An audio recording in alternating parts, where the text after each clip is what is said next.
Hi guys, நான் இன்றைக்கி உங்களுக்கு பாலக்கீரை எப்படி செய்யுதுன்னு சொல்லித்தரேன். ஃபஸ்ட்டு ஸ்டவ் ஆன் பண்ணி நான் கடலை எண்ணெய் சேர்த்துருக்கேன். நீங்கள் என்ன எண்ணெய் யூஸ் பண்ணுவீங்களோ அந்த எண்ணெய் யூஸ் பண்ணுங்கள். ஒரு 2 டீஸ்பூன் யூஸ் பண்ணுங்கள். அது நல்லா ஹீட் ஆனோன்னு கொஞ்சோண்டு கடுகு,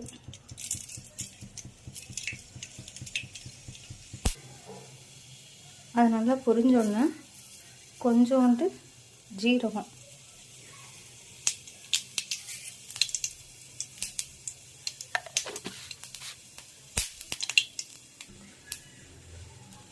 ஜீரகம் நல்லா லைட்டாக ப்ரௌன் கலரில் மாறணுன்னா நம்ம கட் பண்ணி வச்சுருக்க ஆனியனை போடணும். நான் ஒரு பாதி ஆனியன் கட் பண்ணி வச்சுருக்கிறேன்.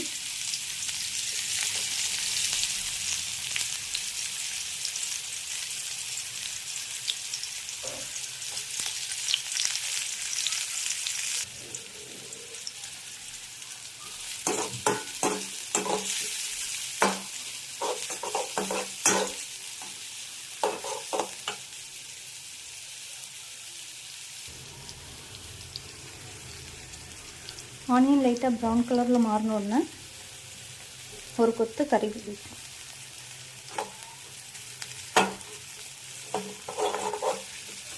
நான் சிம்மில் வச்சாகவும் இது பண்ணுறேன். நீங்கள் ஹை ஃப்ளேமில் வச்சுருந்தீங்கன்னா அது நம்ம மேலே தெரிக்கும். அதனால் நான் சிம்மில் வச்சு இதை வதக்குறேன். இது வதங்கிட்டு இருக்க நேரமே நான் 2 பச்சை மிளகாய் நீட்ட வாக்கில் கட் பண்ணி வச்சுருக்கிறேன். அந்த பச்சை மிளகாயும் போட்டு நல்லா வதக்குறேன்.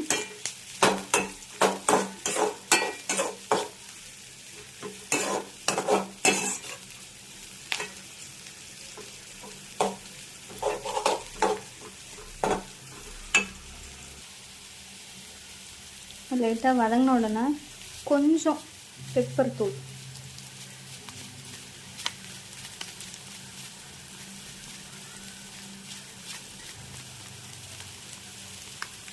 இந்த அளவுக்கு தான் பெப்பர் தூள் போட்டிருக்கிறேன்.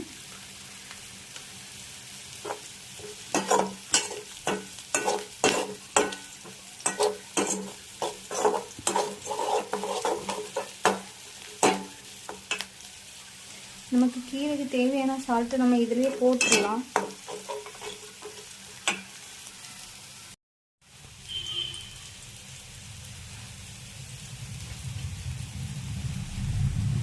ஒரு 1/2 டீஸ்பூன் சால்ட் எடுத்திருக்கேன்.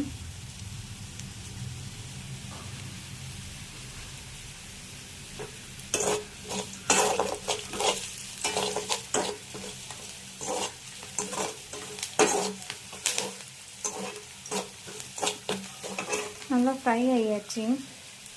இந்த டைமில் நம்ம கட் பண்ணி வச்சுருக்க கீரையை சேர்க்கலாம்.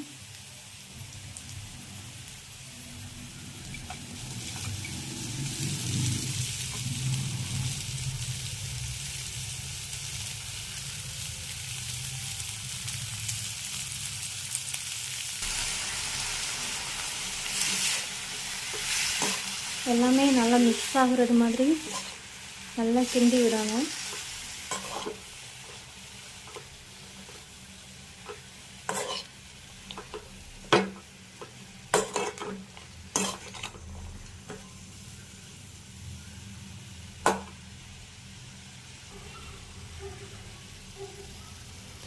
நம்ம கீரை நல்லா வதங்குறதுக்காண்டி கொஞ்சம் தண்ணி தொளிச்சுக்கிடணும். நிறைய தண்ணி ஊற்றிடக்கூடாது. நம்ம கொஞ்சம் தேவைன்னா அப்பப்போ கொஞ்சம் தண்ணியை தொளிச்சு கொஞ்சம் கீரையே வேக விடணும். இனி நம்ம அடுப்பை ஹை ஃப்ளேமில் வச்சு இந்த தண்ணியெல்லாம் வத்துறது அளவுக்கு நல்லா பாயில் பண்ணணும் இந்த கீரையை.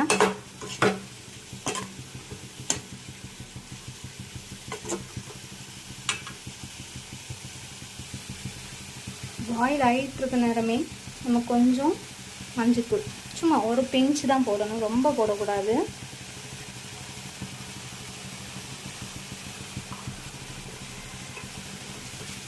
போட்டு அதை நல்லா மிக்ஸ் பண்ணி விடணும்.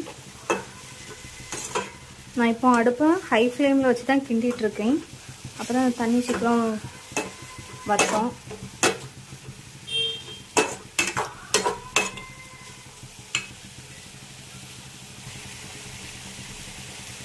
நம்ம கீரையை நல்லா வதக்கிட்டே இருக்கணும். ஏன்னா நம்ம ஹை ஃப்ளேம்லேயே வச்சுருக்கிறோம்.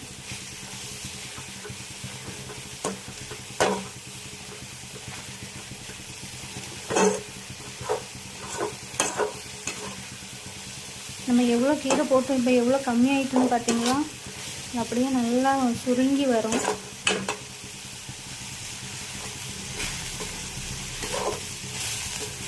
இந்த மாதிரி தண்ணி நல்லா வற்றி வர டைமில் நம்ம திருவி வச்சுக்க தேங்காவை அப்படியே தூவி விடணும்.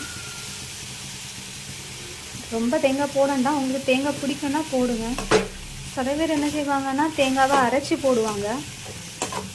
நான் தேங்காவை அப்படியே திருவியே போட்டிருக்கிறேன். உங்களுக்கு அரைக்கணும்னா கொஞ்சம் தண்ணி சேர்த்து மிக்சியில் அரைச்சி கூட போடலாம். நான் ஒரு கைப்பிடி தேங்காய் அளவு தான் போட்டிருக்கேன், அதே போதும். ரொம்ப தேங்காய் போடக்கூடாது. தேங்காய் போட்டால் நல்லா தான் இருக்கும், ஆனால் நமக்கு ஒரு கைப்பிடி தேங்காவே போதும்.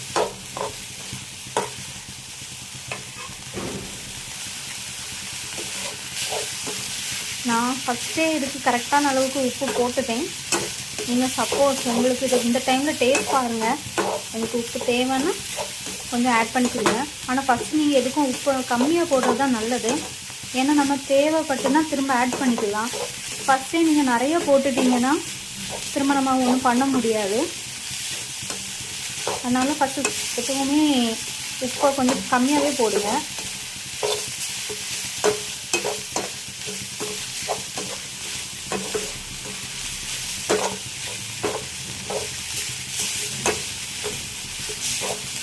நல்லா வதக்கிட்டே இருங்க. வதக்க தான் அதோட டேஸ்ட்டு நல்லாயிருக்கும்.